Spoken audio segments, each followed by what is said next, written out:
Bom pessoal, aqui no gráfico de 4 horas do Bitcoin então, eu gosto sempre de trazer a análise assim meio que zerada, para a gente ir montando o raciocínio junto, né? O que a gente vê aqui no gráfico de 4 horas? Primeiro, essa LTB aqui, com vários toques, né? Nesses vários topos que ela fez nessa linha de tendência de baixa.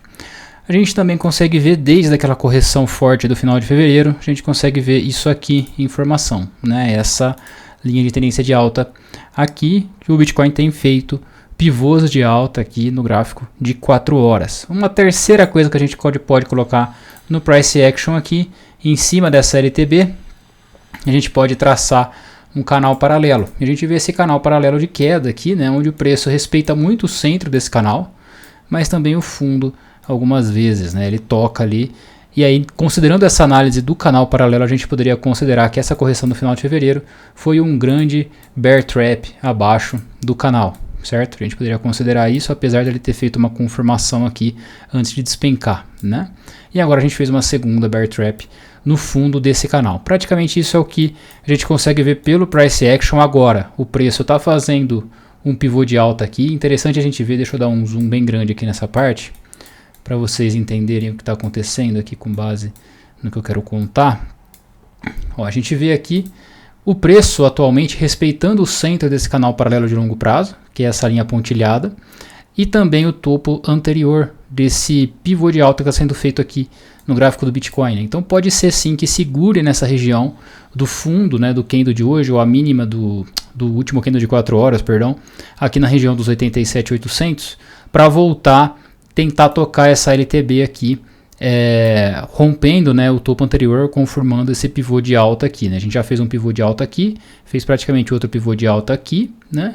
E agora a gente estaria fazendo um terceiro pivô de alta para ir buscar essa LTB principal, lembrando que essa LTB principal é a LTB que confirmaria o padrão Bump and Run, né? Então, rompendo essa LTB, fazendo o pivô de alta aqui em cima, a gente confirmaria o padrão Bump and Run dessa queda, né? Que é basicamente uma queda tênue, né, branda, digamos assim, do nada ela acelera, que foi o que aconteceu aqui. Quando ele rompe a LTB branda, a gente teria a confirmação desse padrão Bump and Run. Então a gente poderia ver isso acontecendo. Aliado a isso, a gente vê esse triângulo, né, o triângulo simétrico ali que a gente está formando nesse momento, né. Deixa eu colocar o canal aqui de novo. Então basicamente a gente vê esse triângulo aqui em formação. E a gente poderia esperar, né, o preço confirmando esse pivô de alta, ele poderia até fazer isso aqui assim, né, nessa região, até ele se espremer e romper. Lembrando que triângulo simétrico normalmente busca liquidez dos dois lados, né? O lado que rompe normalmente é o que vai mais alto, né, antes de voltar e buscar liquidez do lado anterior. Mas enfim, isso é o que dá para ver aqui. Agora, analisando os osciladores, praticamente o meu indicador de momento indica uma perda da força compradora, né, nessa queda desse pivô de alta. Mas, normalmente, né, quando a gente tem uma tendência definida, olha aqui nessa tendência de baixa, por exemplo, né, o indicador não chega a inverter. Então, ele recua, mas ele não inverte. Recua, mas não inverte. Cada recuo desse é uma correção no sentido contrário, né? No caso aqui era uma tendência de queda, e nesses recuos ele dava respiros para cima, né, quando ele recuava. Que é o caso aqui, por exemplo, né, aqui, né, antes dele reverter para alta. Então, se a gente vai manter essa linha, essa LTA, né, aqui em branco, aqui embaixo, o ideal seria a gente ver o indicador de momentum se mantendo azul aqui, mantendo sempre acima da linha zero, sem reverter para baixo. Revertendo para baixo, a gente pode vir testar, né, o fundo do canal paralelo aqui de novo, né, antes de voltar a subir. O RSI está bullish, né, o RSI também está fazendo pivôs de alta aqui.